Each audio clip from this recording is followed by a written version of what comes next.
Good afternoon, friends. In this session of marketing, we would be addressing various facets.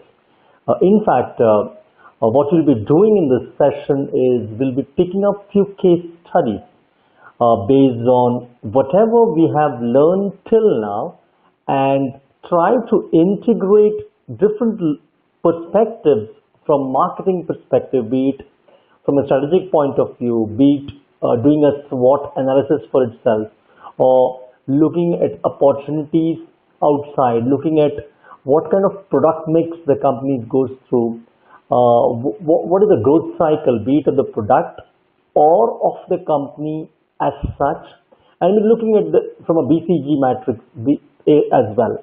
So in this entire session, what we'll be doing 5 case studies and trying to address these case studies more detailed, and we will get into more details not only from the company's perspective but what is relevant from a marketing manager's perspective as well. But before we get into this, let me tell you, friends, that since you have enrolled for an MBA in marketing, if you want to really excel in your subject or any functional aspect that you want to pursue in your life, let me tell you that one of the best way to start off is find out case studies. You pick up 4, 5, 6 companies which fascinates you, which interests you, which you feel they are doing well in the organization or in the marketplace. Pick up that, start building a case, find out more about this organization, where are the topographical locations, the sizes of the organization, what are the projects that these companies are handling, what are the key strengths or portfolios which the company is based on, what are the flagship brands, what is the major contribution coming from, be it not only in products, maybe in different markets, maybe in different continents, maybe look into what kind of growth cycle the company is into. So it's always good that you start off your journey by picking up few case studies. Now it's a journey, it's a process. Now it help you on various counts, students. Number one is, once you pick up 4, 5 companies for your case studies, one, it helps to put it from an examination perspective, number one. Number two, you are more aware of the marketplace as well, what's happening around. And also, since you have picked up 4, 5 companies, start collating and collecting database of these organizations. It could be through newspapers, through journals, through magazines, and start either building a PPT or maybe a document, a Word document for that matter, or an Excel, whatever you're comfortable with. Once you start building this, it becomes very helpful. Then if you're applying for, if you're just a student, want to start your career in interviewing, it helps a lot. One, because the interviewer understands that you have done a good amount of grassroots work, suppose in which the company you're working with, and if you're aware of a lot of details of the organization. When we say details, that means also the vision and mission statement of the organization. So people appreciate this fact that you have done some kind of grassroots work. So pick up 4, 5 companies, start gathering data about it, make a case about it, and whenever you're applying for jobs as well, pick up those companies which you want to work with in the organization. It could be MNC, it could be a tier 2 companies, or any other company that you wish to work with. Great. So with this premise in the backdrop, we will start discussing few cases. Now, I have picked up this company based on few rationale. Number one, These companies, the parameters based on which I have selected these companies. Number one, they have done well in business. When I say done well, that means they have done good business, uh, not only in terms of revenues, but also in establishing a brand for themselves. They are niche in their segment. They might not be very big size-wise in the industry, but they have carved out a niche for themselves. That means they have thought something different and they did something different as well. So these are the few elementary parameters based on which I have selected these 5 cases. So let's discuss one by one. So any guesses? The first company that we are going to discuss. It might seem blank over here, but let me tell you, the number one, a question before I take off. Do you know which is the number one company of the world across all categories of companies, irrespective of industries? Any idea which company is the number one company of the world? So any guesses? You might be thinking Google, Facebook, Microsoft, IBM. Oh, so no suspense. There we go. And with no wonder that the number one organization across industries is Apple Incorporation. And one of the reasons that I have picked this company for discussing our case is because they have built a lot of things apart from building revenues. So let's discuss about Apple a bit more. Okay, so the roadmap. So this is the basic format through which we will be aligning our case study. You can also maybe use this same template or maybe something else.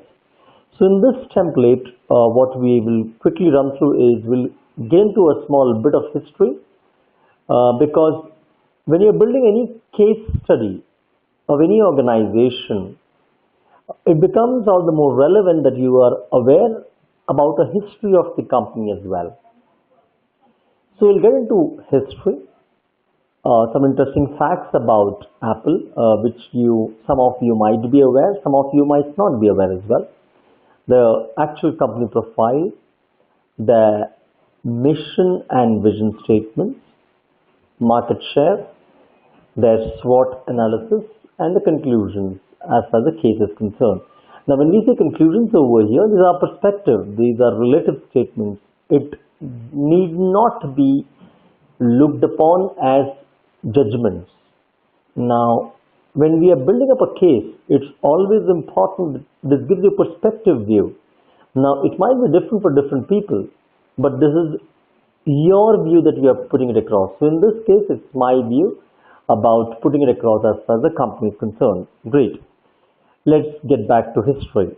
So that's where the journey began as far as Apple is concerned. 1974, where the idea for Apple computers was born. 1974. That's some years back. So that's roughly around 42 years from now. Okay.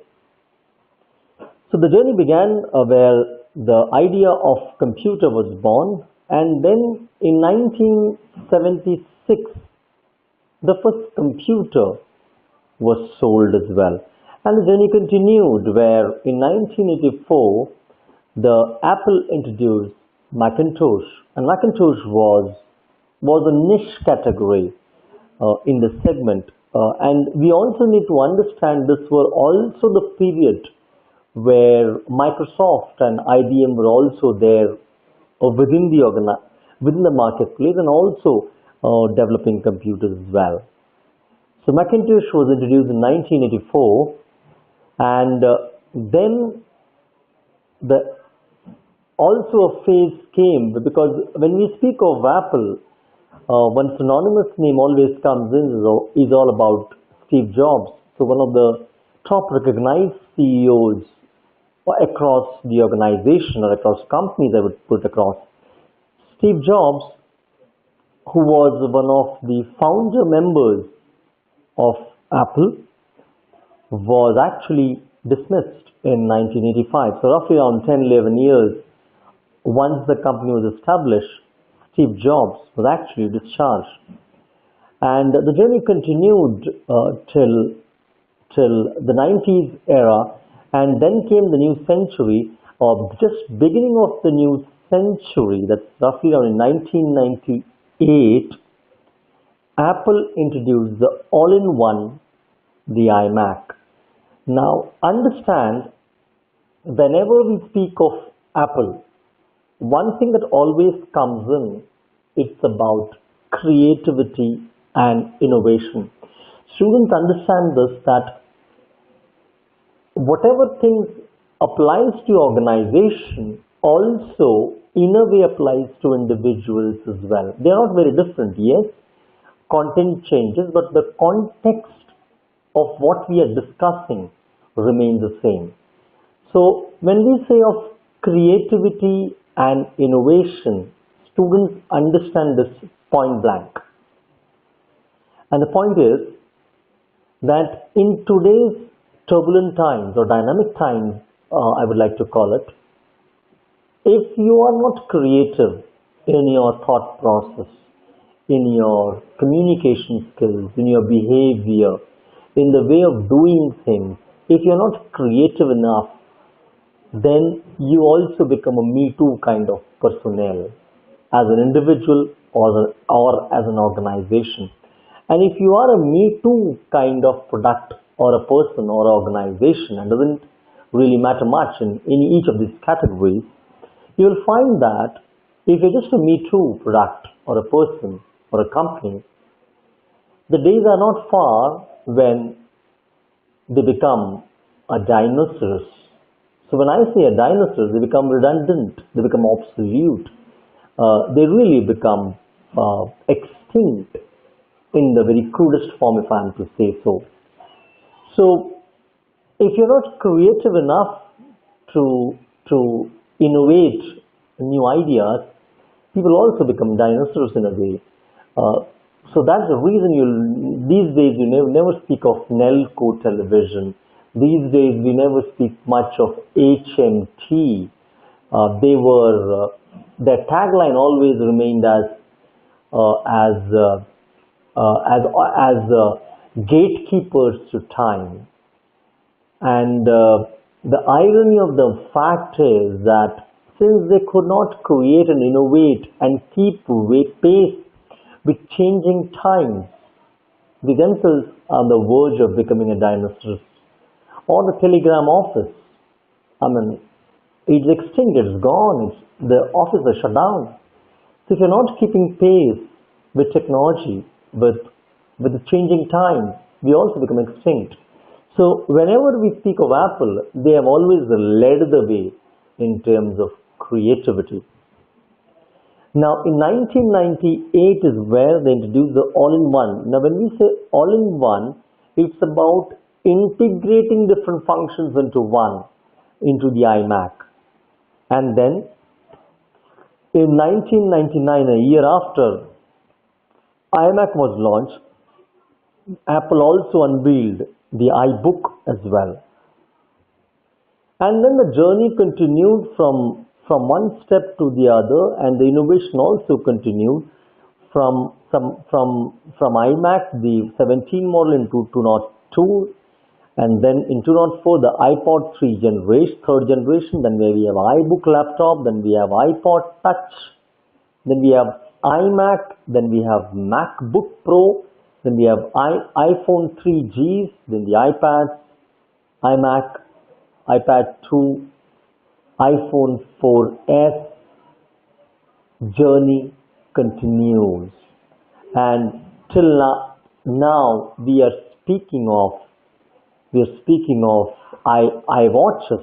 So how they have tried to revolutionize technology, where people normally in the industry speak of inside out kind of frame or inside out kind of technology. Apple also thought from a different perspective of outside in. When you speak of an outside in kind of technology, and that's where watches came out. Now, right from the beginning, we have been discussing as customers were concerned, it's about relating to customers, it's about finding the needs of the customer, it's about customer delight we are speaking. We're discussing of under promising and over delivering as well. Apple brings it all. In fact, they have gone a step ahead. And for them, before identifying what the customer wants also, they have delivered the products. Now, customer even not even thought about it. Can the phone come in a watch? But before they can even think, they have delivered the product. So they're kind of a step ahead. Before the customer is thinking also, they're delivering the product. So one of the prime reasons why Apple is a number one company across all industries, there are many factors to it, but one of the prime factors is creativity and innovation. And they are right at the tip of a ballistic missile as such technology is concerned as well. Great. So some interesting facts about Apple, and it's really interesting. Now, Apple was started by Steve Jobs and Steve Wozniak. Now, Wozniak is little less known of, but when we are speaking of a number one company, we should be aware of this. Okay, so to raise enough money, when they started off this journey, they started selling of either the technology or maybe add-on services to maybe a Volkswagen or some other companies as well, maybe an IBM or an HP. Now, if you see the journey from where they began and where they are at 2013-15 era, it's definitely a number one. The number one, when we say number one, is not only in terms of size of the organization, but there were various parameters also looked into, like the leadership issues, like sector overviews, the articles and interviews, the charts, the methodology and applications of systems, the contact info and downloads. If you see on the slide, the kind of companies are there in that elite band or niche. Right from we have Google, Coca-Cola, IBM, Microsoft, GE, Toyota, a few electronics companies, Samsung, a close competitor of Apple. We have McDonald's, HP, Gillette. We have Cisco, Mercedes-Benz, few automobile company as well. We have BMW as well, the Oracle as well. So quite a niche band is this. Great. Few details about Apple. Now, Apple sold 40 million iPhones last year. I repeat, 40 million iPhones.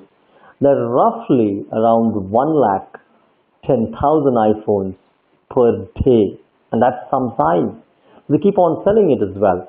So if you see the generated revenue annually is roughly $156 billion revenue generation or gross income, officially bigger than Microsoft, which is the number two company, roughly pegged at around $73 billion.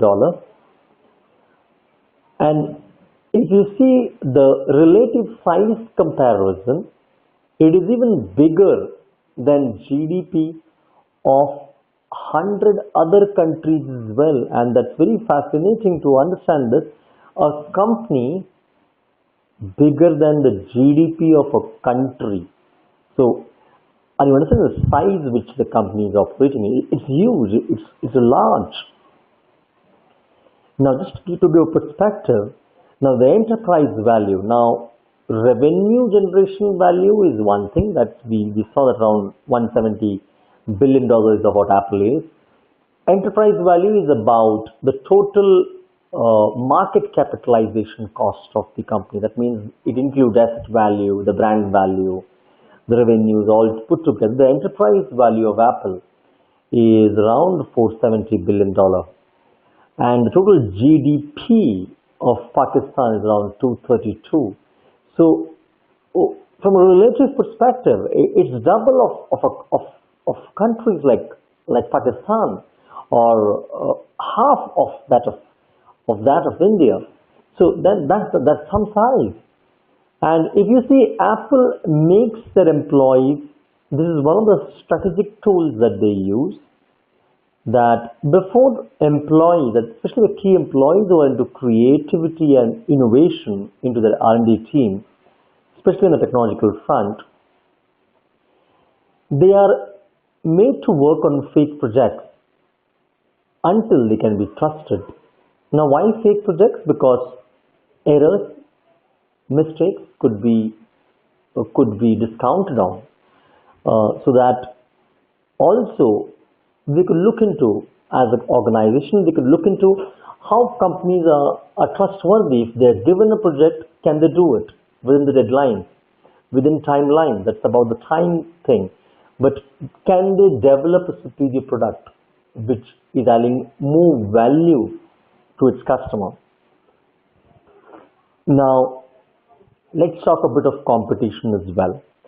Now, early, if you see, Samsung has been a very close competitor with Apple. If you see Galaxy S phones, they are absolutely similar replica of Apple. In fact, lots of cases are registered. They have sued to court as far as Apple is concerned against Samsung.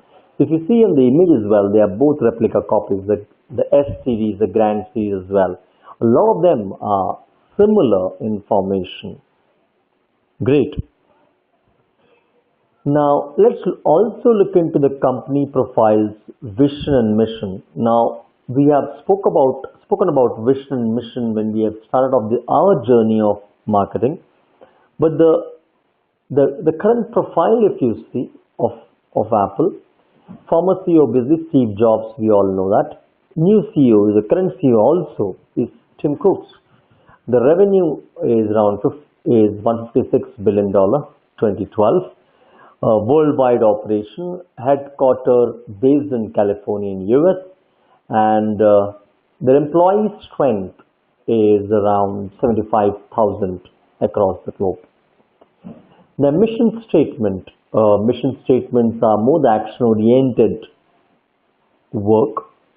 Now, the mission statement as an organization is, Apple is committed to bringing the best personal computing experience to students, educators, creative professionals, and consumers around the world through its innovative hardware, software, and internet offerings. Now, here the keyword here is two keywords in the mission statement. One, committed. Now, commitment itself is a heavy word. There is a difference between if you're being interested and being committed to. If you're interested, you might do, you might not do. If you're committed, you will do it at all costs, because there's a lot of intention involved in commitment. If you speak of interest, so if I'm to use this word, that there's a great difference between should and must. Should is you have a choice whether you want to do it or not, but must, you will do it. That means you have to do it. There's a great difference between should and must. There's a great difference between being interested and being committed. That's one of the keywords. The other keyword is the best personal computing experience. Now, let me tell you, friends or students, that one of the things that really touches human life like nothing before are the feelings that the product or the person or anything that the customer experiences. The feelings are important, and there's no wonder that Hollywood or Bollywood does so well, because they touch human experience. They touch emotional chord. So when you speak of a McDonald's, it's not about the burgers. It's about the experience that the kid or the adult undergoes through in that atmosphere. So it's about the experience. So any industry, if you're going to touch human lives, that's something that moves individuals, that really propels people ahead. A lot of time they say that breakthroughs come when people are touched to a great extent. It could be either through pain or through pleasure. Now, the pain and pleasure are final emotions or the experience about it. So Apple is committed to bringing the best personal computing experience to students, educators, creative professionals, consumers around the world. And the vision statement. Vision is the guiding philosophy of the organization. They are looking for, what is it that they're looking forward 5 years, 10 years, 20 years down the line? And the vision statement, again, they have picked up the same word. One, we are committed in producing high quality products and providing high quality services, thus setting high industry standards for other competitors. Now, in vision also, they have said about committed, and they've also discussed about high quality products. Very important to understand this, because let me tell you that if you're delivering a high quality product, one of the prime philosophy that Apple always works in, that their philosophy remains that if you want to create value at the marketplace, that's for the organization, but even for an individual as well, if you want to create value at the marketplace or in the organization, one of the prime philosophies and thumb rule is be valuable. If you are giving value, delivering value, that the individual is touched, moved, then you will grow in life, be it as an individual or as an organization. So anything that an individual or as a company need to check out what kind of value they can give at the marketplace, and by delivering good quality products. So when I say quality, a lot of time it is perceived that quality comes with a price. But let me also tell you that people who sell quality products always have this philosophy that quality always costs less. And how is that? How is quality going to cost less? Now, when we say quality always costs less, we only look at pricing at a particular point of time, and specifically we look at pricing at the point of purchase. Now, quality has to be looked in over a period of time. Now, if you're buying a Sony product or an Apple product, it will last that long.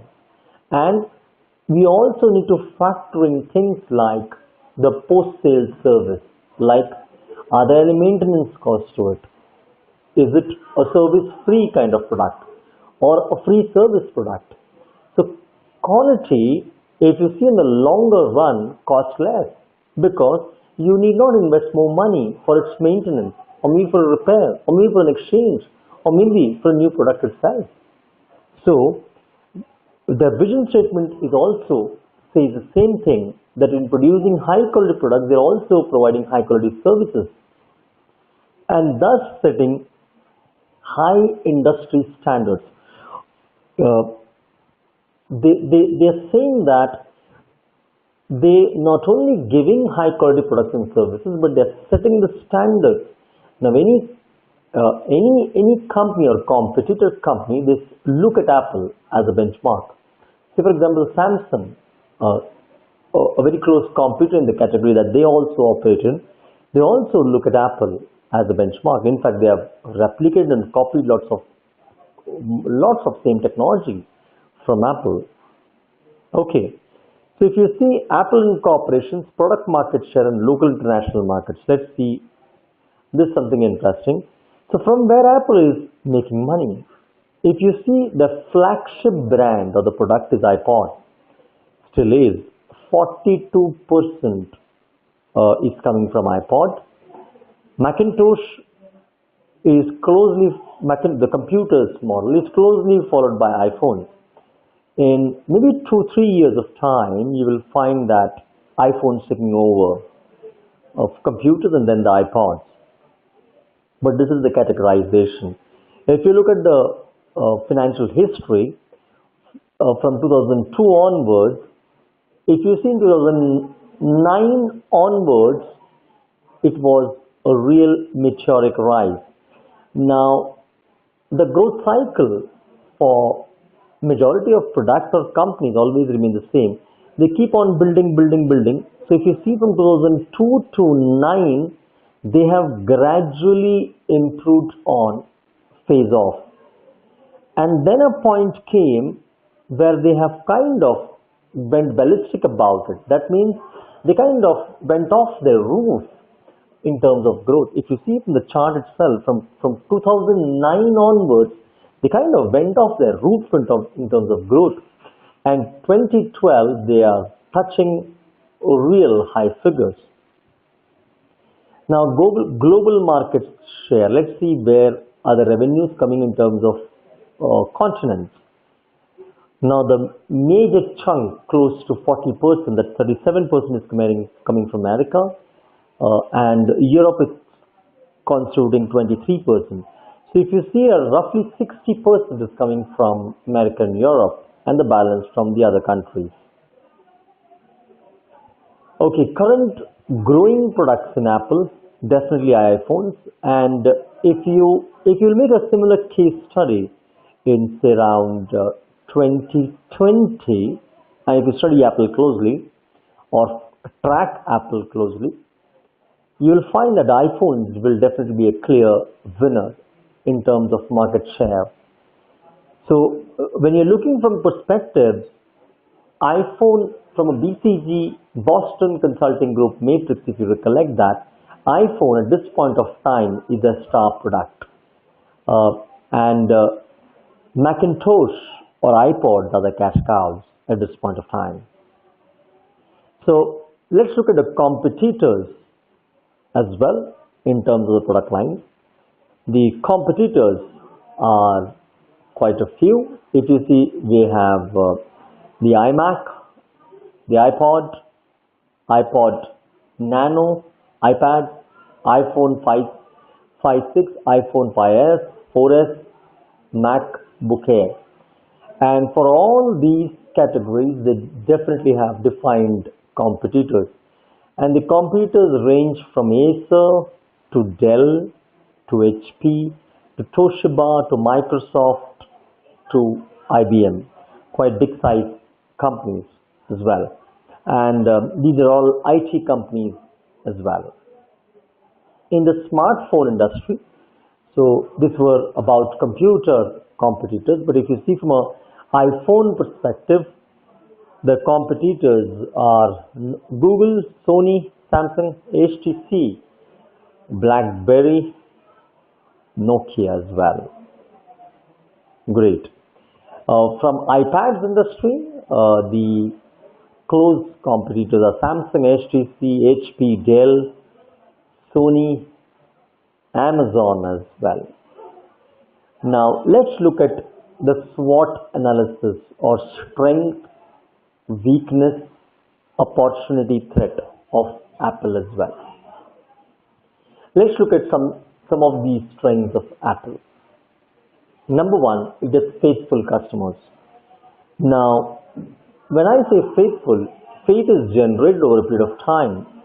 Faith or trust, that means that they have always given a quality product. They have always given a value proposition. That means if you are buying an Apple phone, you are definitely get these things. It could be an experience. It could be a quality product. It could be a quality service. So we have a faithful customers. Number two, Apple is a leading innovator in mobile device technology. That's where creativity and innovation comes in. They kind of doing great breakthroughs in the area. They have a strong financial performance with no debt, and that's important to understand. And they have a great brand reputation. And when you say brand reputation, that means they have created such a strong presence in terms of the customer's mindset or TOMA, top of the mind recall, that the time was where people used to connect their identity with the brands, just like they used to do with Mercedes, the BMWs, the Ferraris. That was about automobiles. But these days, the same kind of brand perceptions, they had the rub-off effect on their iPhones as well. Now, when we speak of trust, how is this for it? When they were launching the 4S model of iPhones, huge customers were there in queue for the launch to get their iPhones. There were lines right from the morning on the day of the launch to get their new iPhones. The Apple brand strategy model, if you really look into the target audience, they have a need. Yes, they definitely have a need, and that's about technological need and technology. If you see, IT is the number one growing industry as far as that size is concerned. And then they have a brand promise, fills the need and reflects your passion.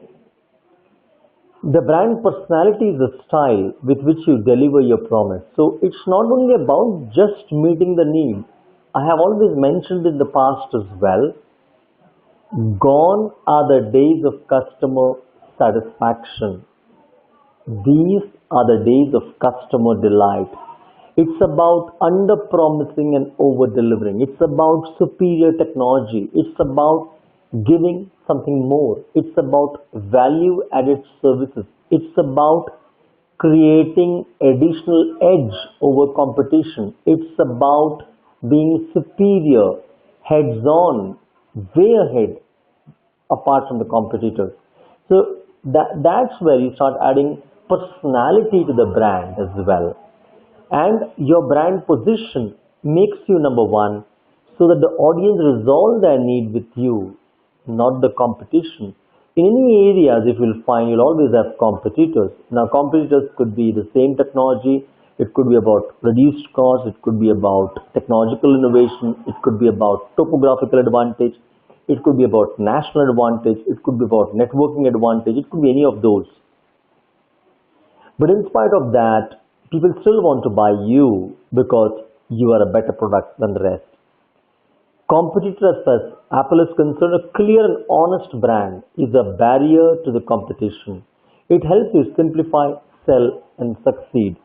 Now, one of the things that Apple also works in is simplicity. So when Steve Jobs whenever he used to meet the R&D team, he always used to mention, keep it simple. So when we say of creativity and innovation, it's not about thinking complex. It's about thinking simple. Sometimes, in fact, Apple has proved more often than not that simplicity is the thumb rule. If you have seen an Apple handset, there are so many smartphones available. But if you see an Apple handset, just one button, that's it. And if you see there's so many handsets available across the marketplace from competitors, you will have so many buttons available. Now, if it's a smartphone, why do you want so many buttons?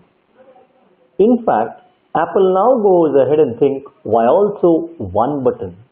Because they just have, in the Apple handset, they just have one button, just a single button. And they're thinking ahead as well, why do we need that button as well? So that's about keeping things simple and making it more customer friendly so that any kind of customer can use that product very easily, irrespective of he's coming from an IT background or not. It's about delivering a superior product, yet it is very simplified, yet it is very tangible, yet it's adding value to your life and the experience as well. The weakness, this is about the strengths what Apple has. The weakness or areas that could be looked, that competitors look upon is one, high price. They definitely are pegged high as far as absolute cost is concerned. In the last, from 2009 to 2012 is where they actually grew exponentially. After 2012 or 13 period till 2015 now, their market share have been gradually been reducing because it's taken over by competitors, not only by Samsung but other players as well, because there's a lot of markets that are being opened up and explored. There are changes in management as well. With a change in management, there always happens a change in philosophy as well, in which the way they function. Their long-term gross margins have declined. The opportunities are high demand of iPad mini and an iPhone 5. This has been their shooting stars as far as these categories are concerned, the iPads and the iPhone 5. Then the iTV launch as well is one of the prospective things that Apple can look forward to as opportunities to grow and develop. The growth of tabs and smartphone markets are markets that they have not explored. So if you see that 60% share was coming from Europe and America, but the other markets that they have not really tapped much, could be Asian market, could be African market, could be markets that they really have not explored much, could be Australian market as well. So strong growth of mobile advertising marketing as well is there. These are the opportunities. The threat that they have from competitors are rapid technological change. So when we start with Macintosh, their first computers, from then the iTunes or iPods to iPhones, the technology has been changing very fast. Now we have discussed in the evolution of technology as well. Earlier, say 500 years back, the speed with which the technology is to double vis-a-vis the last period was say around 30 to 50 years.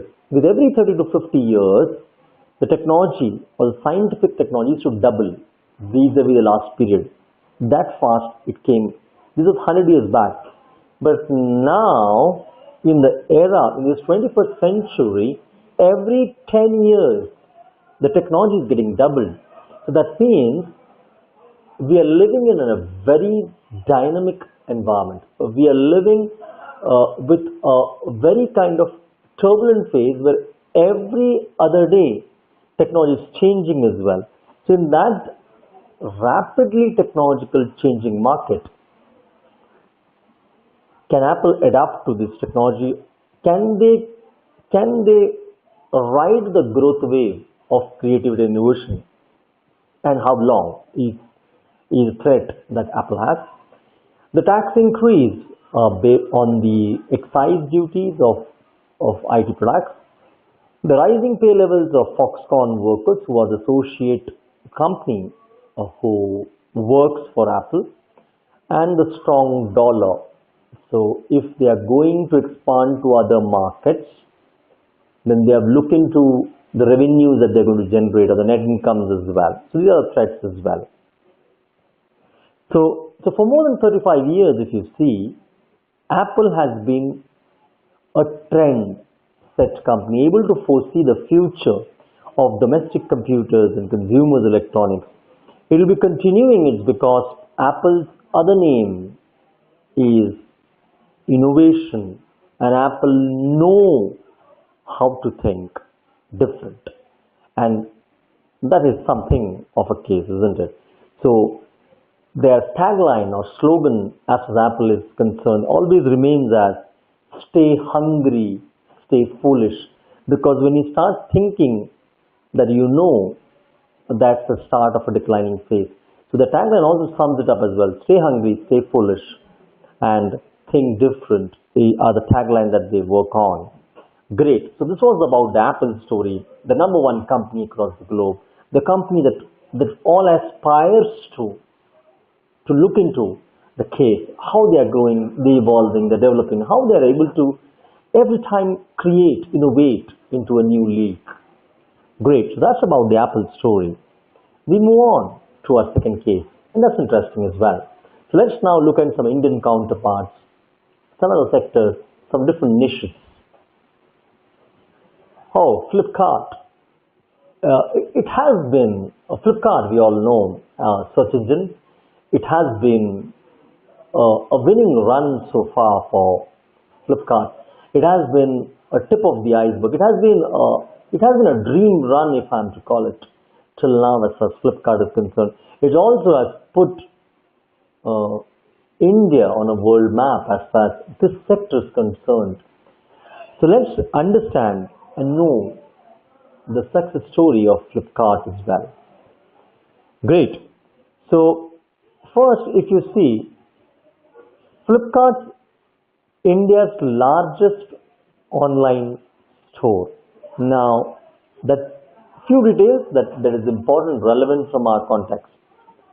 It is the leading Indian e-commerce company headquartered in Bangalore. Now, it started off by two IIT graduates, earlier employed by Amazon in the year 2007. Now, understand, Flipkart 2007, and we are sitting on 2015, 8 years is what Flipkart is. So, less than a decade, and it really created a niche for themselves. They are India's largest online bookseller with over 11.5 million titles in offer. They added other products like media, electronics, personal healthcare as the company grew, expanded and evolved. It boasts of 100% growth every quarter since founded. I repeat this statement as it's very interesting to really revisit. 100% growth every quarter for the last 8 years. I think that's phenomenal. I think that's substantial. I think that's something to grow for roughly a decade now. It's funded by owners. The Bansals are the owners of the company. They are also funded by VCs, ASL India and the Tire Global, the asset management companies. Their projected sales for the year 12-13 stands around $10 million US and sells around 20 products per minute is what the strike rate is. It's the first company to introduce cash on delivery payment system. So they were innovative in this area. So they were the first company to launch the COD model, because cash on delivery model, because earlier it was the model where people had to pay maybe by credit card, and without that the products could not have come to the place. But now they have started off the cash on delivery model. They have the first mover in the Indian online retail industry. So they were the first, they always have the first mover advantage to come first in the marketplace, to build on itself as well. They have registered user bases of 2 million customers. That is some size, especially when you are looking from a 7 to 8 period of time base. Great. Few other statistical data which is also relevant from our perspective. Number one, that top 30 websites in India. So among all websites available in India, they fall the top 30 websites. And when we say top 30, it is based on the visits offered, it's based on the purchase done, it's based on the visibility as well. So based on that, they belong to the top 30 sites. 11.5 million titles available with Flipkart, 8 million visits every month, 4,500 current team strength in 27 cities across India. There are 30,000 plus items shipped per day. So that also speaks of volumes of what kind of businesses they are doing as well. They are projected to be India's first billion-dollar internet company by 2015. Now, when I say $1 billion company, it's roughly around, in fact, as I'm making this presentation this year, they would be hitting that score of $1 billion. Now, $1 billion is roughly around 6,500 crore company. Now, 6,500 crore company or a $1 billion, normally a company takes around 25 years or 30 years or 3 decades to touch it. Flipkart has done in less than a decade. That's an achievement in some kind. So let's look into the Flipkart bookstore, because that's where they start off with, the bookstore. The target customers, if you see the Flipkart, are students, academicians and corporate executives, book lovers, normal people who visit their other categories as well. It could be things like the gift articles, the stationery, gym sets, sports shoes, lots of them. These are the target customers.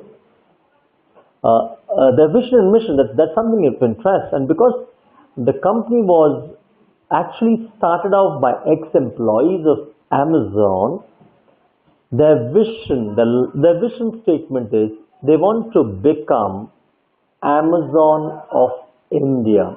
Now, Amazon is some size as international scenario is concerned, but looking from an Indian standpoint of view, this is what their founder members' vision is. They want to become Amazon of India. And their mission is, the immediate objective is, it's providing a delightful and memorable customer experience. So if you see in Apple as well, and also in Flipkart, it's about giving an experience to the customer is important. So providing a delightful, so we are always thinking of delight in today's language, and memorable, because something they can remember, take back home. Memorable experience, customer experience. And the objective, when we say of objective, it's about goals. It's about completely hassle-free shopping experience with best prices in India. Now, let's discuss the objective a bit more. Okay. Now, if anytime you have visited a Flipkart portal, be it on your mobile or on your hands or on your laptops or PCs, you'll find that they are very customer friendly. You have obviously the apps which is there for mobile, but even the website is very customer friendly. They have tracker systems that once your order is placed, or whatever order you place, it gets into a tracker mode pretty fast. It keeps you in the loop where the order, first the confirmation of the order, then the processing of the order, then the tracker in terms of the shipment, and then the delivery. So every phase is the customer is kept into loop about the development of the order as well. So that's about the objective. Now, when you look from the Porter's 5 forces of the Indian e-commerce market, so we'll look into the Porter's 5 forces model. Now, existing, if you see, they're attractive. Entrant, if you see in the same market, really not attractive. because now it is saturated with lots of players. Now, the threats of the new entrants, which the chances are moderate, are low capital investment. Anybody could walk in with even a small capital investment, they can take off. High technological intensive players. So if you see in this market, the numbers of players who are operating are not very high because it requires a technical know-how of the marketplace. Then we look into the bargaining powers of the buyers, which is high. If you see the presence of multiple players and traditional retail stores and cheap and old used book vendors.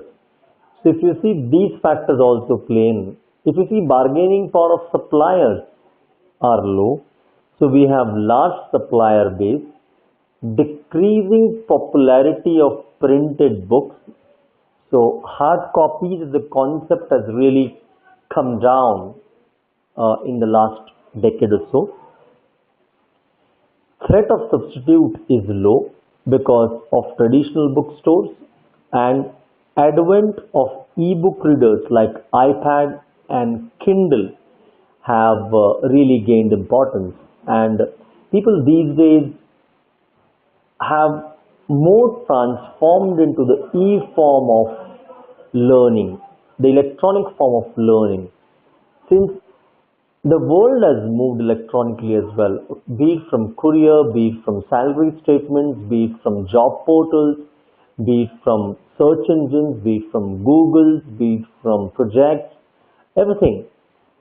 So, since electronically is being integrating all platforms, this becomes a very good tool. So, the earlier versions, maybe the bookstores here, really lag behind. Great. Let's look into some analysis, the PEST analysis framework, wherein we see the political framework, the economical framework, the social framework, and the technological framework. So we'll look into from each category, what does the impact it has on Flipkart. From a political perspective, it's about government support for increasing internet penetration in India. You'll find that government has been soft as far as increasing the internet usage as such is concerned. So a lot of tax subsidies are there. Tax benefits to corporates are there as well. The 2012 increase in stock holding percentage for foreign investors in companies have gone up. So funding is made easy for internet companies. Resistance against foreign retailers, if you see, at some pockets are there, some are not there as well. From an economical angle, or the economies in which Flipkart is moving around, so when we look at the economic environment, it has been the booming Indian economy where it is pegged in the world's top 10 economies of the globe, and by 2020 to come in the top 5. So it has been the right place at the right time as far as Flipkart is concerned, where there is an increasing spending power of the customers. There's skyrocketing fuel prices as well. So commutation cost could be avoided because everything has come to just a touch of the screen.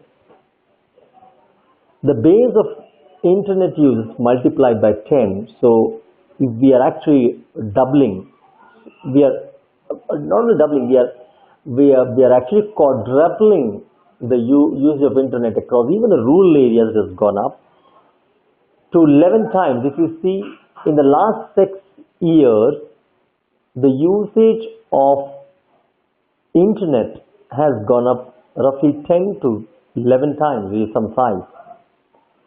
So when you're looking from a Flipkart perspective, they are definitely there at the right time, at the right place. Let's look at it from a social perspective.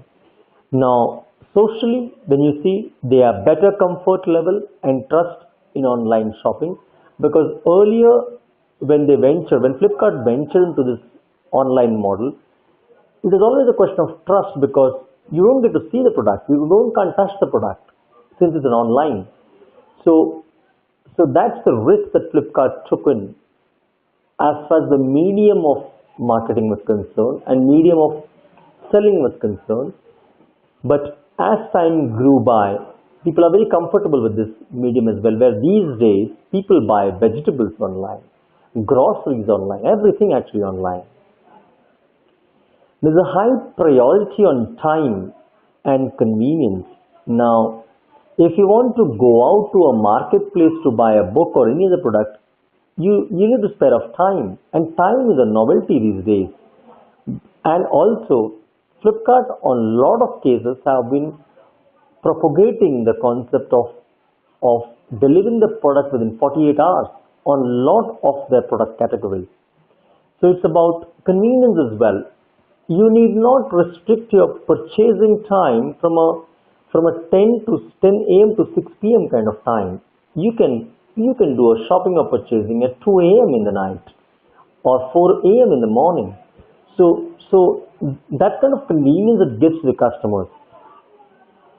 There has been an improving usage of broadband and high computer literacy. Overall, in Asian markets, the literacy of computers, that means people are more aware of computers these days. Technologically, if you see, the advent of mobile shopping has gone up. So a lot of mobile apps are available. So has Flipkart as well. So if you have a mobile app, a lot of companies give coupons or add-on advantages with mobile apps. So with the advent of mobile shopping, this becomes easy as well. There has been an increasing penetration rate of broadband and wireless internet as well. That is also on the rise. There are better managed e-commerce commercial sites for ease, privacy and advancement in net banking. Because whenever people used to have a fund transfer online, people were a bit skeptical about it considering the safety norms, especially in Indian markets. So with the development of the web and web security services, even in the financial guidelines through RBI, where NEFT RTGS these days are very commonly spoken about with online transaction mediums as well. So technology also, even if you see from the PEST framework, be it from political framework, economic framework, social framework or technological framework, it has been at the right end as well. Okay, let's look at the selling new books is concerned. Few data which are interesting as well. So if you see online booksellers, the 20% market is direct. So if you see in this category, the Flipkart is a clear-cut market leader with 80% of market share. The second, not even a distant second, is Infibeam with 7% market share. It's an outright clear winner as far as online booksellers are concerned. The others being Bookada with 5% and others eBay, Times India. India Times is 8% market share. If you see the vis-a-vis, the traditional booksellers, 80% market share, which are the indirect one. There are general book categories, the fragmented over countries, and branded book chains include the Crosswords, the Home Book Depot, the Landmark, etc. in tier 1 cities only. So they have certain disadvantages attached as far as location and network is also concerned. Flipkart's long-term objective, understand that any company who wants to do well in any kind of business environment, they need to be looking at long-term, because a lot of time, generally they say that people generally overestimate what they can do in 1 year and underestimate what they can do in 10 years. I repeat this, it's very important. People or companies normally overestimate what they can do in 1 year, but underestimate what they can do in 10 years. So that means that if your direction is straight, if you are persistent, consistent, endurance, and yet be flexible to change your approach as time goes by, it's sure that you will succeed. It's just a question of time. And it's just like a giant wheel. The giant wheel it's a very slow process to start off. It requires great effort initially, but then as you keep building up, it's just like a freight train picking up speed. Initially it's very slow, very difficult process, but once it starts picking up speed, a time comes when you really can't stop it. That means it gathers a momentum and really pitches up speed like never before. So if you see so for a company, the long-term vision is important. So for the long-term objectives of Flipkart, their strategic objective is Flipkart aim to become the largest retailer of India. Flipkart wants to present across all categories except in groceries and automobiles. The CEO said that our target is not just those who shop online. We want to highlight the convenience of e-commerce to traditional offline shoppers as well, and thus help the market grow. So if you see the financial objectives, absolute tangibles, if you see, it's around $100 million revenue in 2012, diversify product portfolio into home appliances and electrical appliances. In 2015, if you see, their objective is to touch $1 billion. Aggressive acquisitions who would help to build collaborative businesses, be it in terms of delivery channels, networking partners, advertising partners, strong SCM or supply chain management, and the objective, their vision statement to live by 2020 is they want to become the largest retailer in India and enter global marketplace as well.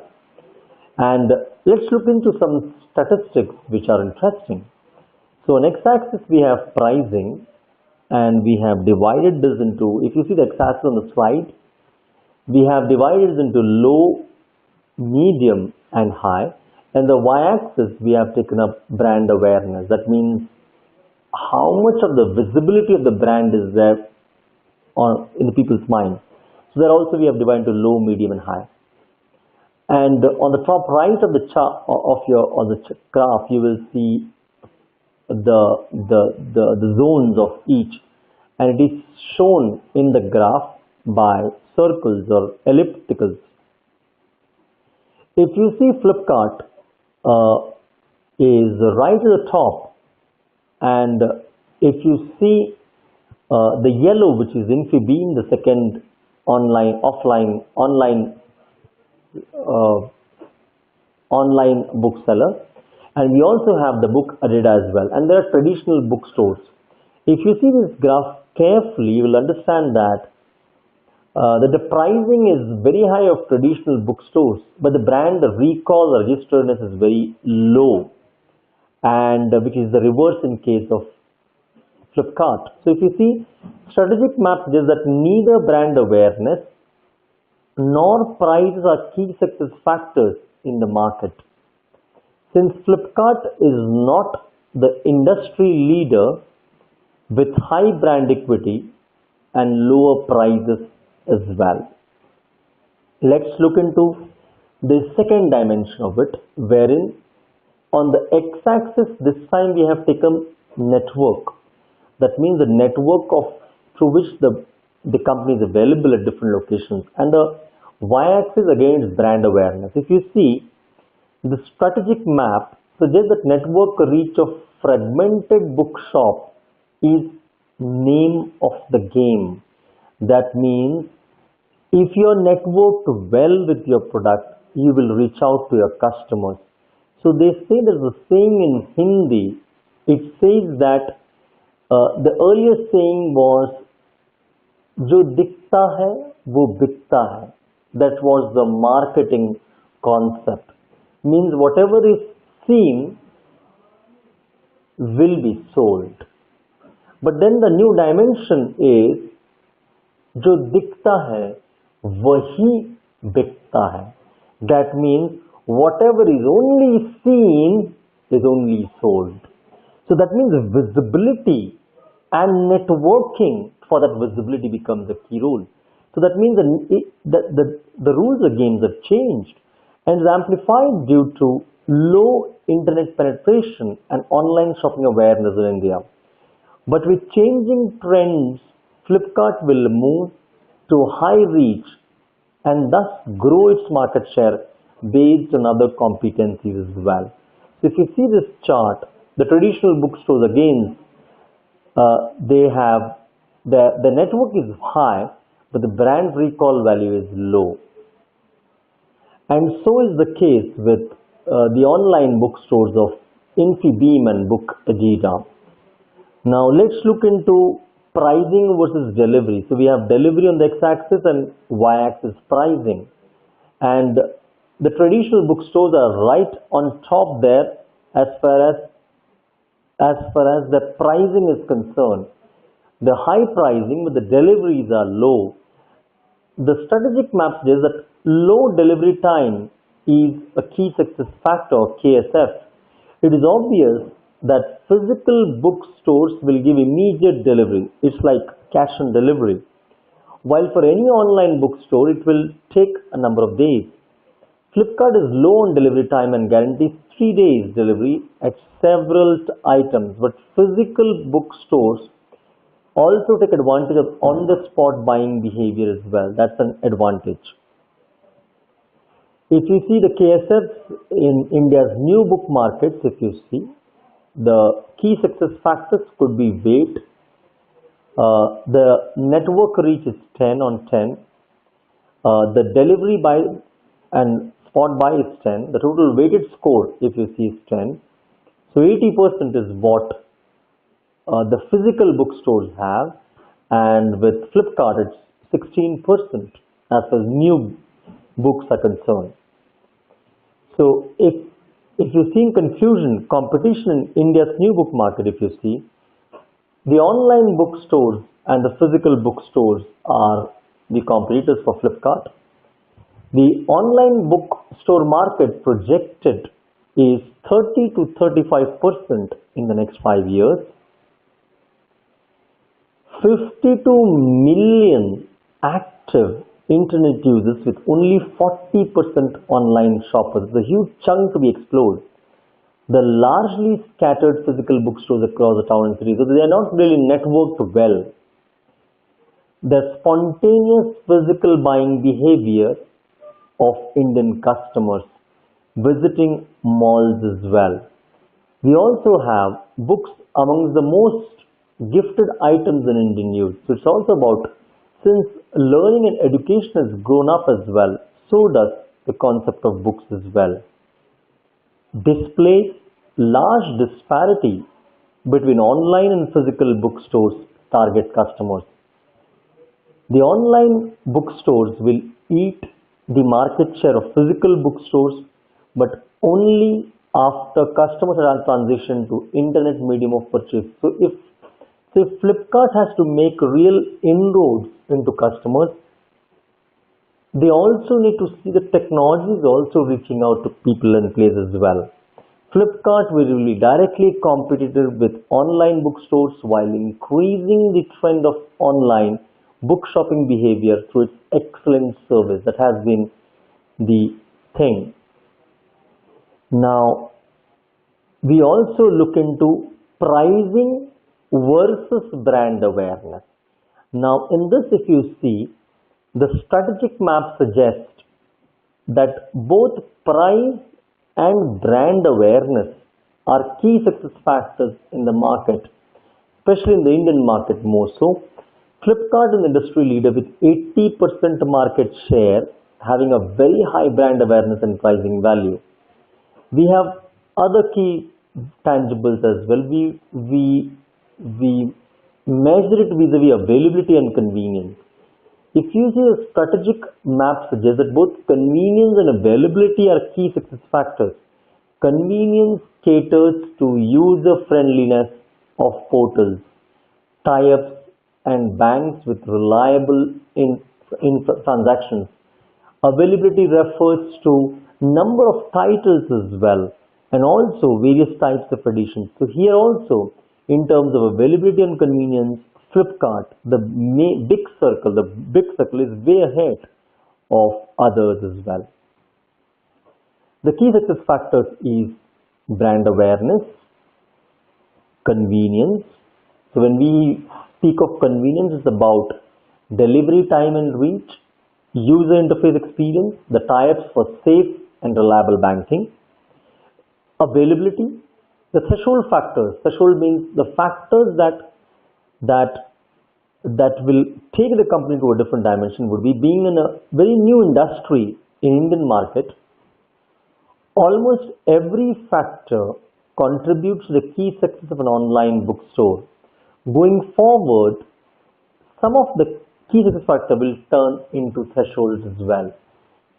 Now, since this is a relatively new market, now even if you see online as such, it has been a very new market relatively. So in this market as well, there are various threshold factors that the company contributes on.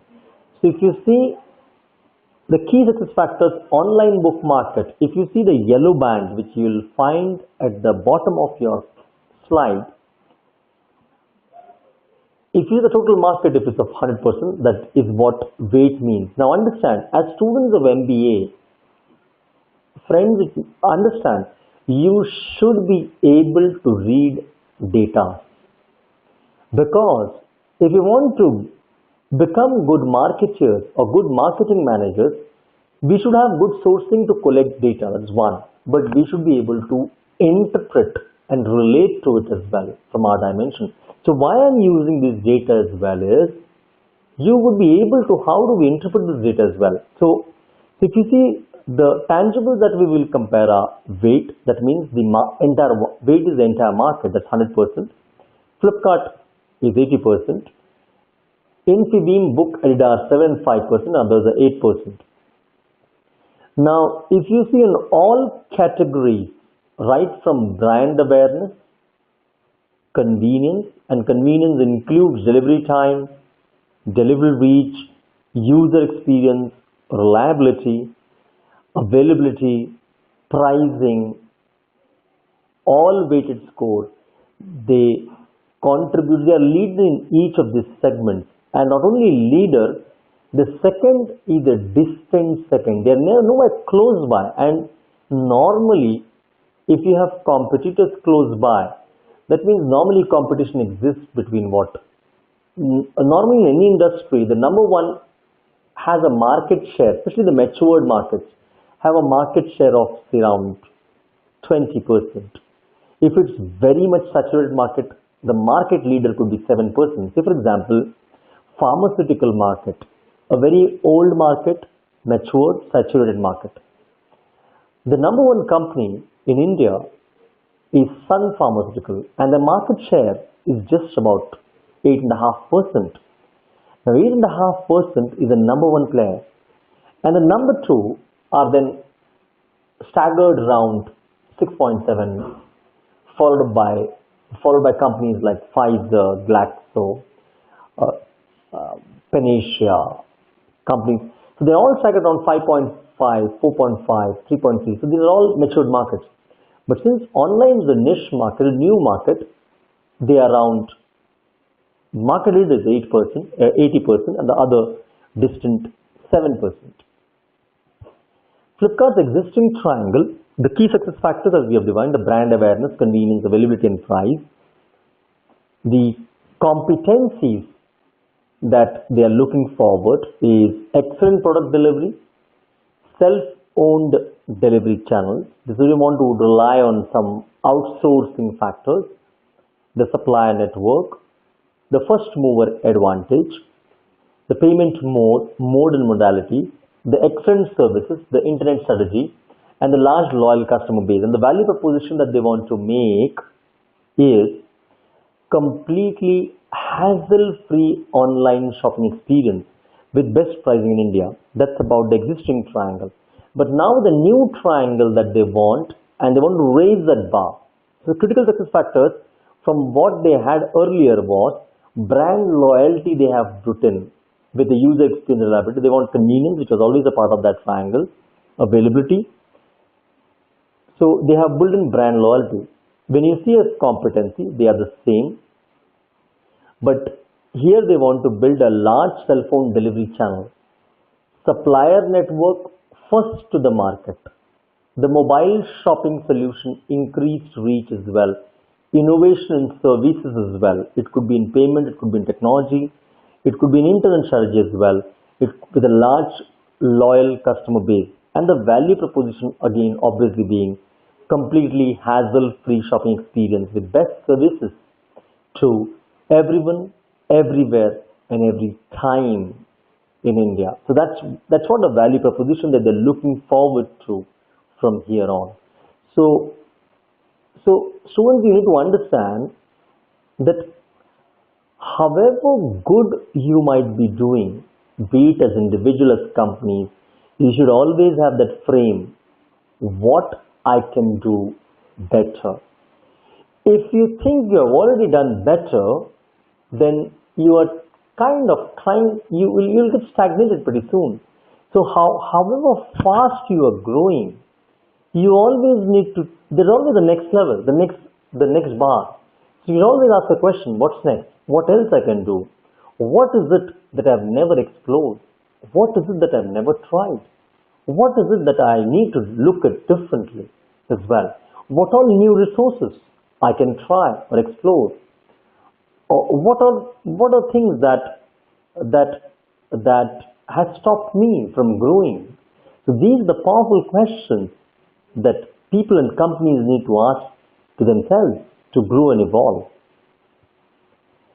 If you see the objective, the future, they are looking, if you look at the yellow band, the weighted average, they are looking at 90% of market share in the period from 2015 to 20. This is what the future that they are looking forward to.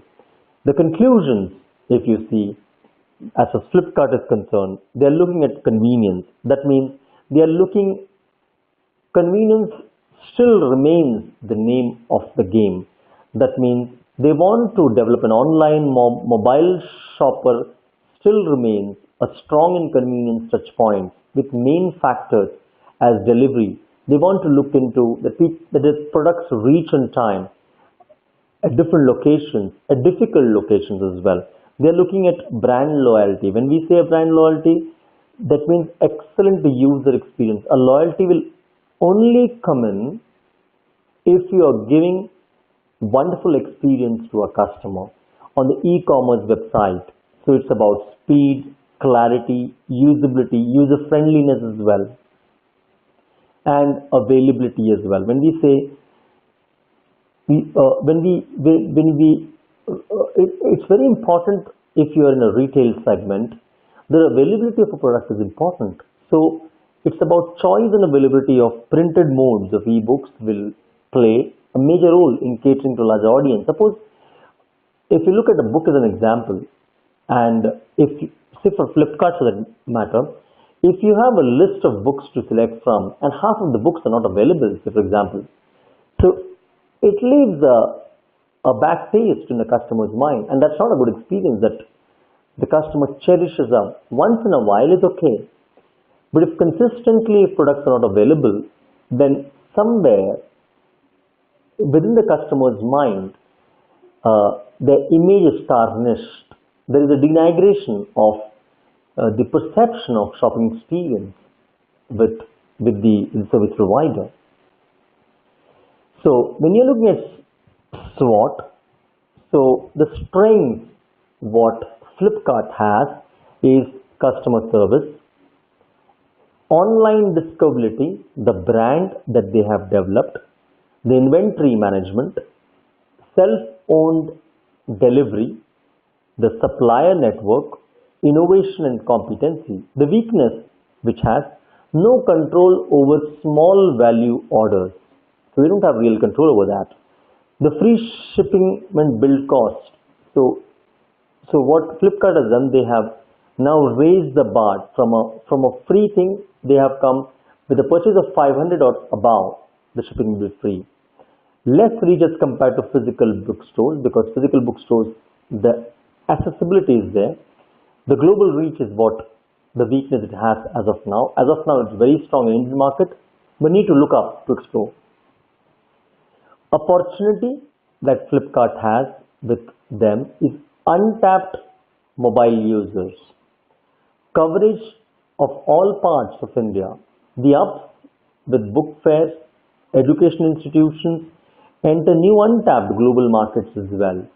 The self e-publishing as well. The threats that Flipkart has as low internet penetration, less usage preference of online buying, small value orders in remote areas with high delivery costs, because if it's a free shipping, even if it is 400 and above, then it's a cost, because delivery is costing to the service provider in Flipkart in this case. And the bigger players, the big fishes are entering the market. So Amazon is entering, has already entered, but entering in a big way will make a big difference as far as Amazon is concerned. And the strategic options filter specific to Flipkart's bookstores, if you see, on the left hand side, they clear the giving insight. Increase the reach using mobile platforms, because mobiles are used by everyone. Tied with educational institutes that will give a head start. 3. Setting up e-publishing house by acquiring a right from authors, so they can have an in-house authors as well. Enter new untapped global markets, maybe to start off with some Asian countries, Sri Lanka, Burma, Nepal also. Reduce costs by increasing warehouses and supplies across the country, so lower dependency on third party or outsourcing companies. Increase margins through bundled deals from small value customers, and marketing efforts to educate Flipkart's reliability and safety shopping to conventional customers as well. Recommendation: in the short term, Flipkart must develop mobile applications. 2. Increasing margins while reducing losses. Provide small mobile outlets in cities as well for whom internet is a challenge. The long term is enter new international markets. Focus on high margin products as well, like e-novels for our bookstores. Diversify into all product categories and get into economies of scales as well. Educate Indian conventional customer by marketing effort as well. Increase bulk selling or make into a basket selling or packaging as well to reach to student customer base as well. If you look into the framework of Flipkart, the output and the internal actions, now it's in the balance. The outputs are the market share and new markets, brand value and brand loyalty. The inputs are availability, mobile apps, excellent customer service and quick delivery.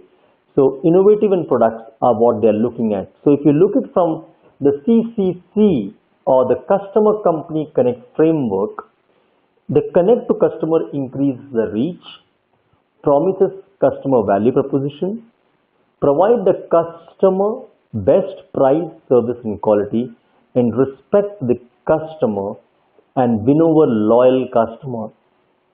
So they have constant innovation, cost advantage, employee strength and supplier relation. Let me tell you, lot of companies are looking at, especially the online companies, are looking at Flipkart's model of how they have grown as well. First, it was a risk, especially to venture out in a new segment, especially the online model. Then the books, which was not really a great market in India to start off. Plus, they have pursued it. They were the first one to install the cash on delivery as well. So they've taken the risk and they've paid off as well. So if you're looking from Flipkart from here on from now, it's about exploring international markets. It's about tying up with educational institutes. It's about getting the connectivity to lower town cities as well, where mobile apps could be touched upon, and also to connect with educational institutes as well. This is the way ahead as far as Flipkart is concerned. Great. Third, we move on to the third case, and that's interesting as well. Now, a non-IT firm, the first two case studies we saw were IT related, or at least used the platform of IT. Third also will use the platform of IT, because you cannot in these days miss out on the IT Connect. So Meru, a very known name, if any part of the nation you belong to, but Meru, presentation on Meru, and that slogan itself says it all: rely on us. So let's understand a bit about Meru. So when you say of Meru, it's a modern, brand new, air-conditioned luxury cab. That's what they projected as when they entered the market. They are India's first and largest radio taxi operator. It changed the way metered taxi operate in India. Around the clock availability of cabs backed by location, tracking GPS, based dispatch technology. This means a quicker pickup and faster response time to a call for a cab. Now, somebody to enter into a segment which was as common as cab was a different thought to start off. But somebody thought differently, and they thought that cabs also are commonly available, and we have a normal taxi available across India. But they have identified gaps in this segment as well. And they also found and tried to plug those gaps as well. Advanced booking available as well, and on demand by using the customer service number through either an SMS or on the net, and operated by environment friendly fuel, CNG. So all things into one, and also a printed receipt on every fare, providing details of distance traveled and total amount payable. Now let me tell you what Meru gives and offers to the marketplace is: one, transparency. Now, in any market you are operating, if transparency is what you can offer to a customer, trust is first thing that you develop, isn't it? Now, and trust is a great thing if you can get from a customer, because if you are transparent, you have few things very clear. Their blocks on which they operate is very clear. The slab is very clear. They are transparent. The kilometers are very given as well. It's very convenient. You can call it up either to mobile or internet. The service, once you enter in a Meru cab, it's very different. They are air conditioned, number one. Two, we'll get into other areas as well.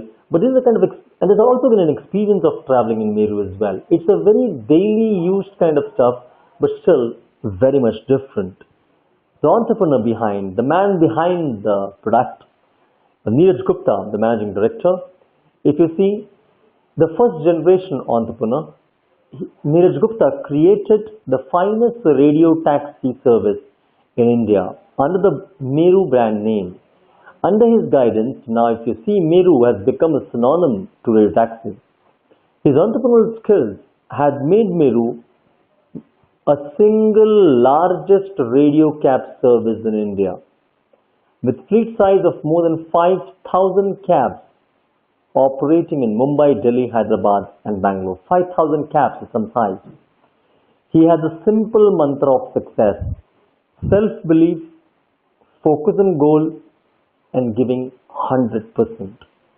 According to Mr. Gupta, advice on budding entrepreneur is equally the same. He says that avoid all shortcuts, as they always lead to dead ends. It's only your hard work and true effort that give results.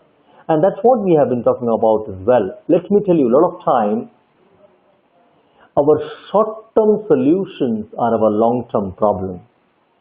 If you're having a long-term vision, if you're consistent enough, if your direction is correct, success will come. And student, is very important to understand this. Be in any aspect of your life, think long term. Get your principles straight. Endure, perceive it. You will succeed for sure. The vision of Meru. Our vision is to give urban commuters in India a world-class traveling experience. Now, if you have students, if you have seen, there is a third vision statement of our case. Everybody is speaking of giving experience, the feeling, the emotions.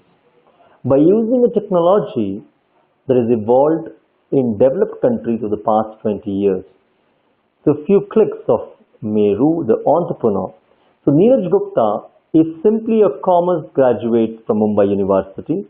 Neeraj Gupta initially has borrowed 50,000 rupees to start a garage in 1998 from his wife and started Garage Elite, which was meant for only high profile clients.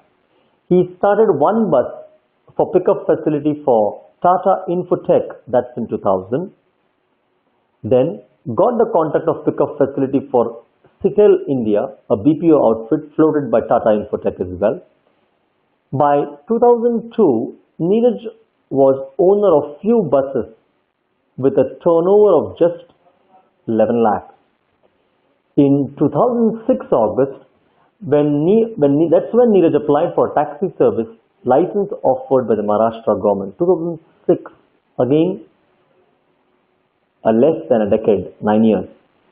Today, Neeraj is managing director of Wheeling Taxis and owns a fleet of 5,000 vehicles, including 60 odd buses, with a turnover of around 250 crores, having operations in Mumbai, Delhi, Hyderabad, and Bangalore. Why this business? So when we asked Neeraj Gupta, this is what he mentioned. It was totally based on research. Number one, electronic meters were given.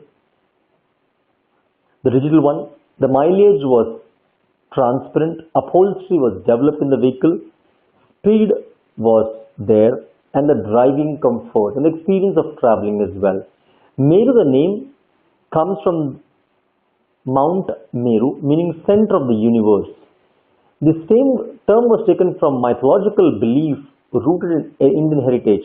The name also defines the abode of Lord Brahma and the pantheon of god and goddesses.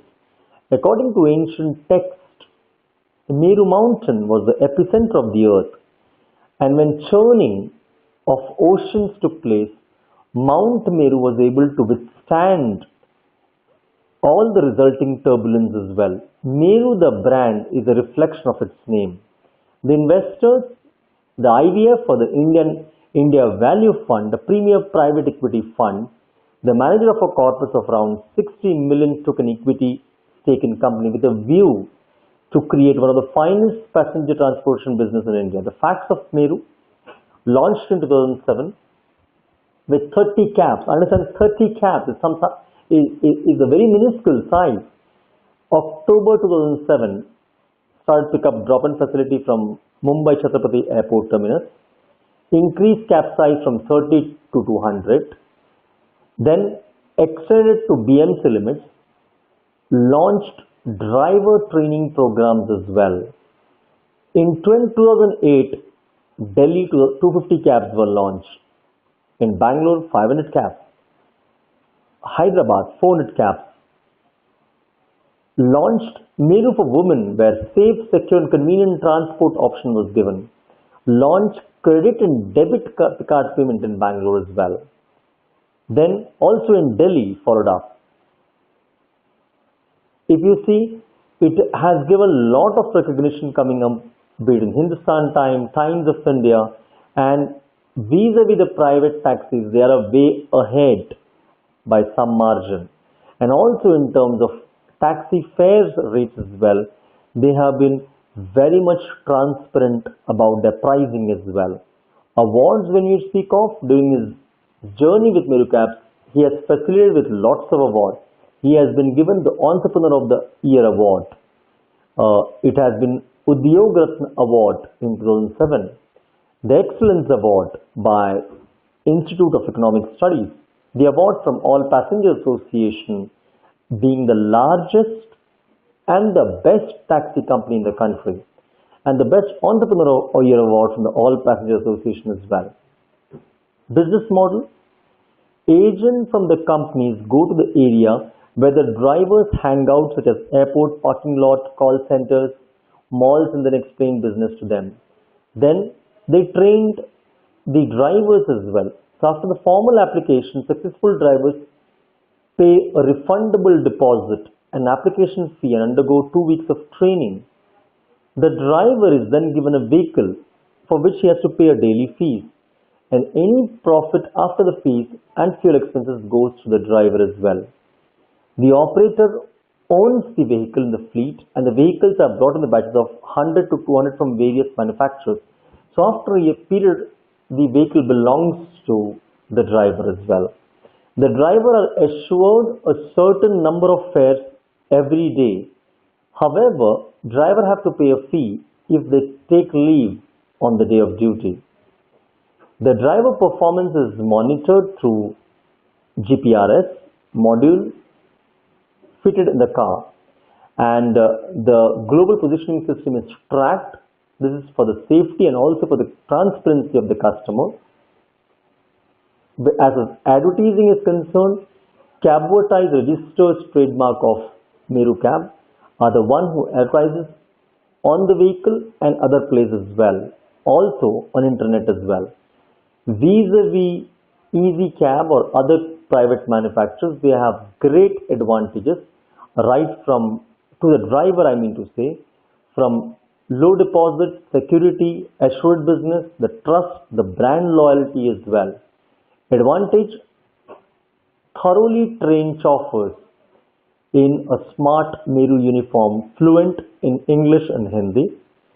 Routine spot checks for patrols to have high vigilance. Lost and found GPS technique. Some basic amenities like maps are given to track and for the ease of the convenience.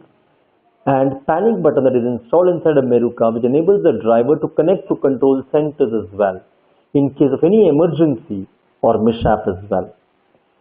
So what Rajesh Puri, the CEO, has to say, we are making entrepreneurs out of drivers. So they're in a way making entrepreneurs of the drivers as well. So that means they are empowering them not only of employment but also they're building assets as well. Meru really has created a name for themselves.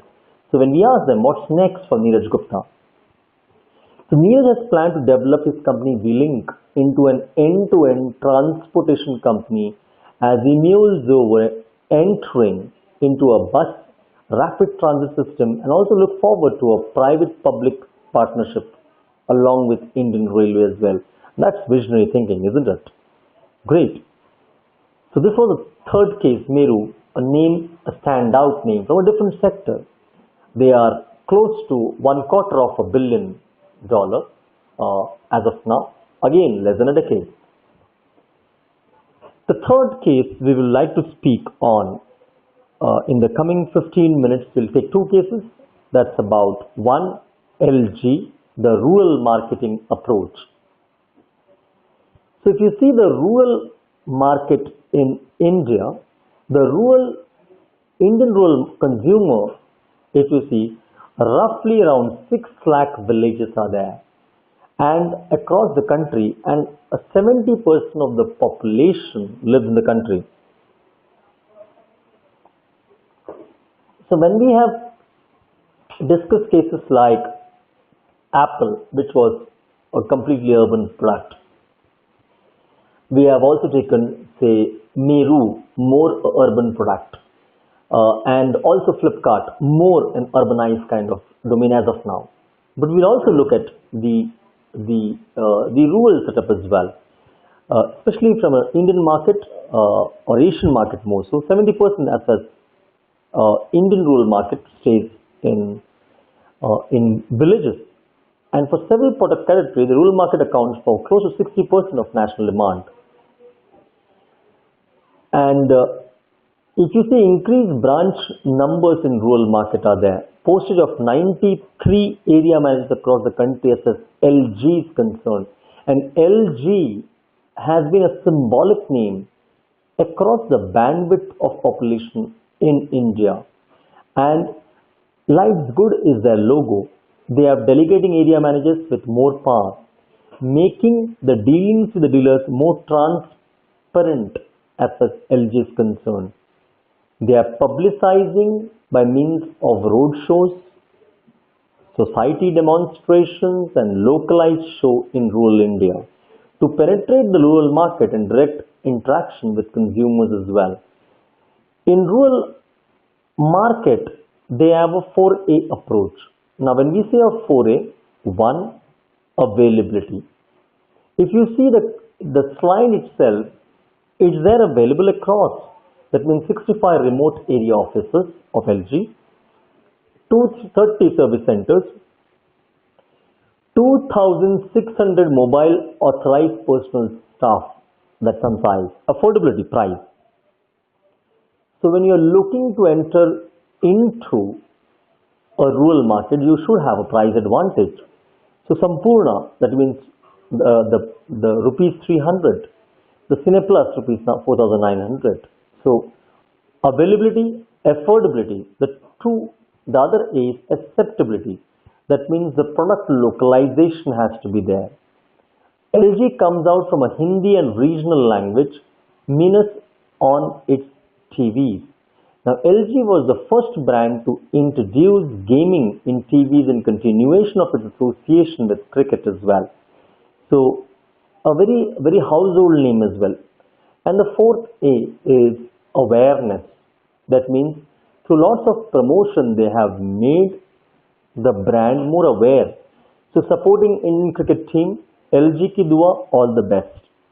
Since they want to connect cricket, which has been itself a success across. Direct engagement with customers. So when we say of road shows, small group acts, role plays, they're connecting and engaging with the customers locally as well, making them use the product as well.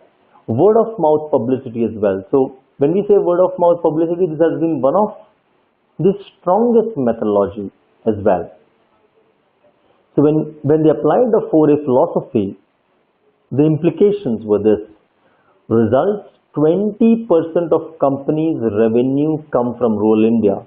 Largest market in color television. The positive customer perceptions. Now, LG ignored the growing and untapped potential of VIP buyers as well.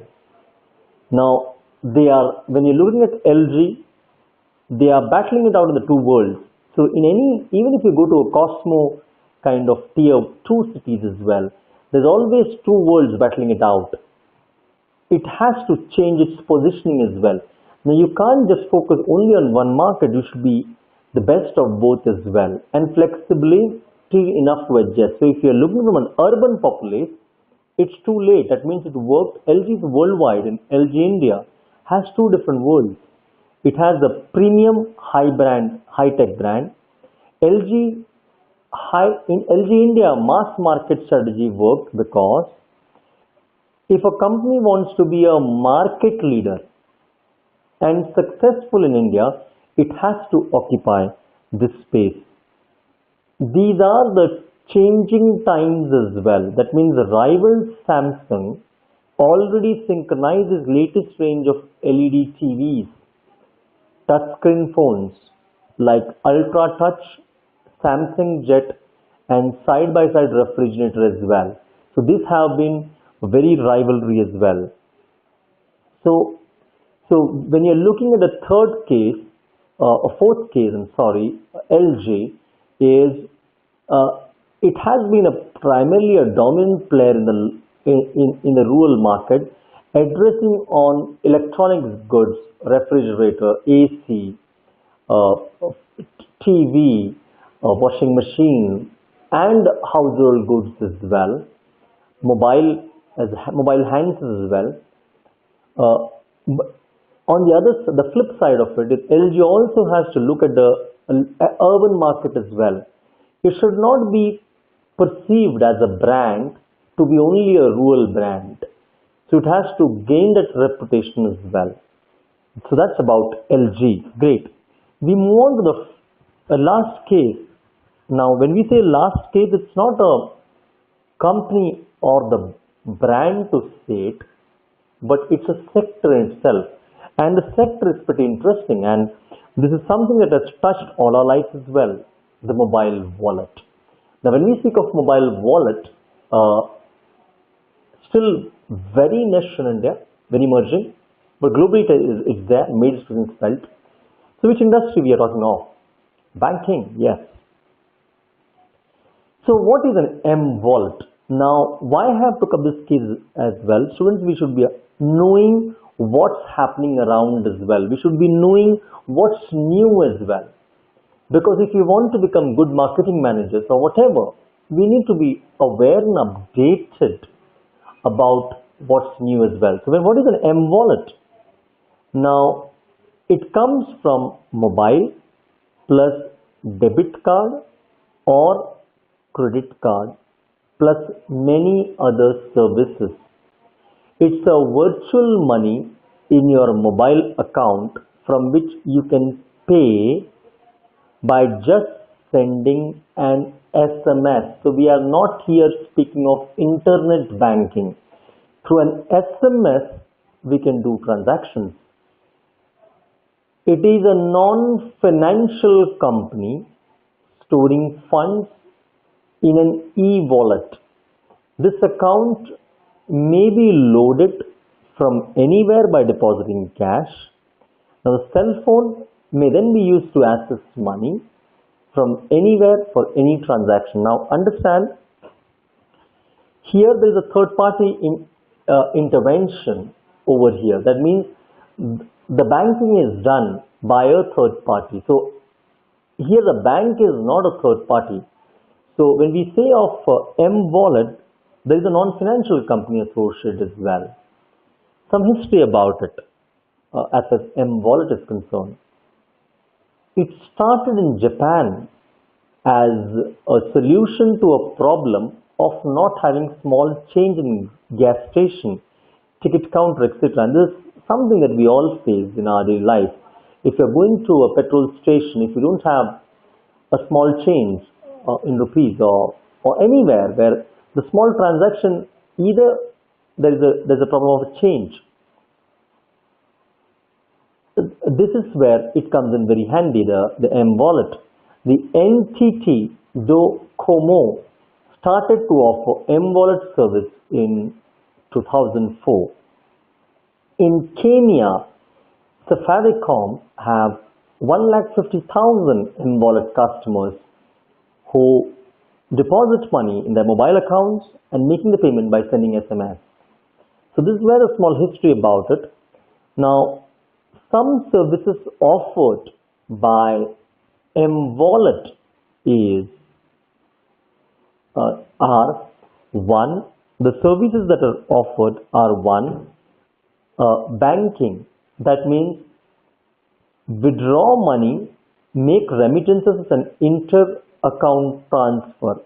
Now, important to understand, through M-Wallet also we can do banking. So we have an internet banking as well, but through an M-Wallet as well we can do banking. It could be an electronic wallet that is shopping at malls and retail stores where you did not swipe your cards, your debit or credit cards. Your e-commerce and e-trading, that means internet shopping and online financial transfers. So if you're doing a Flipkart and Amazon or Snapdeal kind of transaction, it can be done through an M-Wallet. Or train tickets. So if you're going for an IRCTC site or bus booking site, you can do it through M-Wallet. Or an electronic ticket per se, a ticket downloaded in your mobile in a digital format. So you have this QR codes these days. So these days if you're going to book cinema tickets, earlier it started off, they used to just give a code, and that code need to be reproduced at the cinema screen where you get the actual tickets. But these days that has been transformed, and where you actually get an electronic ticket on the mobile itself through a QR code, and that is decoded at the cinema screen. So no, it has become paperless. So electronic ticket also could be procured through M-Wallet. It could be other tools like membership in gym, in club, in libraries, etc.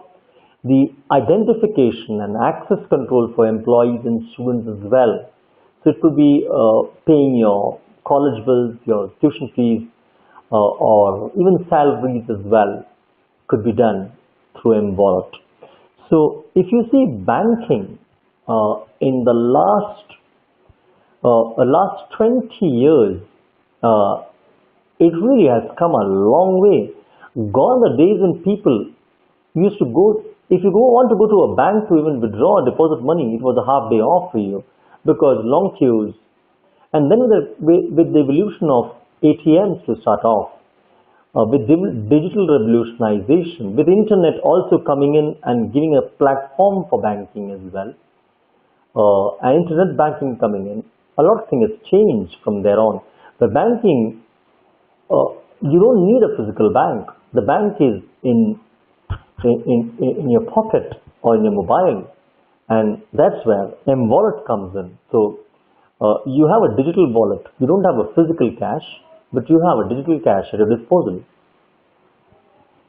Now, what is the difference between M-Wallet and internet banking? Okay, so when we are thinking of internet banking or mobile banking, the customers can access his bank account through web-enabled handset, and he can make the transaction through the internet. There is no virtual money stored on his mobile account, and that's important to understand. The M-Wallet, if you see, here a non-banking company, that's a very important term to understand, a non-banking company storing virtual money in the mobile store of the customer, from which he can make transactions through SMS or through internet.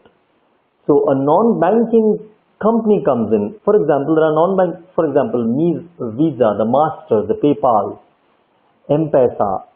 All these are all non-banking companies coming in, and they store the virtual money, and they are the actual link between the customer and the bankers. And there are no bank accounts also involved with M-Wallet.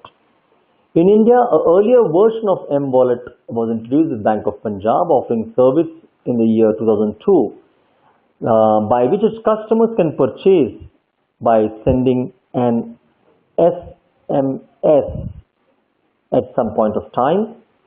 But the bank in turn would send a message confirming the purchase both to the merchant and to the customer. That was a very primitive kind of model that existed in 2002. And then the resistance came in, where no M-Wallet could happen in India.